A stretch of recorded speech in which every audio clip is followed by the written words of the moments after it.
In the early to late 90s, The Simpsons was one of the most influential series on TV. I'm sure I don't need to tell any of you that. However, season 9 saw a departure as writers had left and episodes started losing their charm. The turning point for the show for most people is the episode The Principal and the Pauper.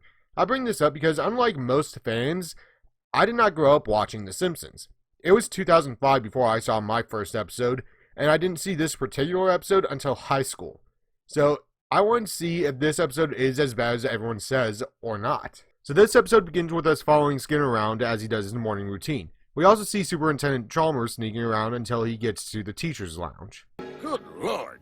The rod up that man's butt must have a rod up its butt! He announces a 20-year anniversary party for Skinner, and each class works on something for the party. Lisa works on a report, Bart has to make a dish, and we see Skinner's mother take him to the party. We get Lisa and Ralph's report on Skinner about his time in the army, as well as a song number. During this time, we see someone drive by the school and see the sign announcing the tribute to Skinner. We then go back to the party where Bart brings out the cake that Marge made, and Principal Skinner starts giving a speech. I have never been happier or prouder to be Seymour Skinner. He then gets interrupted by...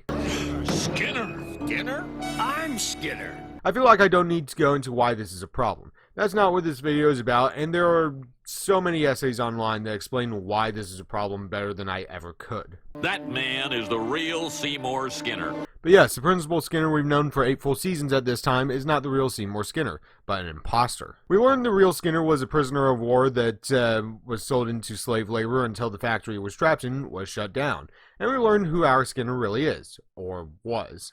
We also get to see both Skinners talking during the war, and Sergeant Skinner ends up in an explosion and is presumed dead.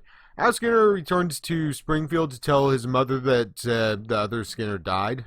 Our Skinner assumes the identity of Seymour Skinner and proceeds to fulfill the other Skinner's dreams. The next day, we see everyone in town start turning on our Skinner, and this leads Skinner to retire, and the original Skinner takes the job of principal. Our Skinner goes to leave town, and we very quickly see the new Principal Skinner doesn't fit in well. Hey, America, you're so fine. You're so fine, you blow my mind. America. But it's an insult to everything I suffered for. And listen to someone who gave their youth in service of their country. Mrs. Crabapple, the pledge, please. We also see our Skinner working a new job. So Skinner's mother, Marge, and Mr. Crabapple go to get back our Skinner, and everyone accepts him and kicks out the original Skinner. Well, from now on, you're gonna see a new Seymour Skinner. Oh, no, we won't. So, as an episode of The Simpsons, how does this rate? 1 out of 10? Some of the jokes land, but the story is incredibly flawed. Now, how about as an episode on its own? 3 out of 10? I get what they were trying to do, but the character of Seymour Skinner was something built up from Season 1. Even if this episode came out earlier, like in Season 4 or 5 during the midst of the golden age of The Simpsons, the episode likely would have been hated just as much. Now, there is one thing that I can say could have made this episode better.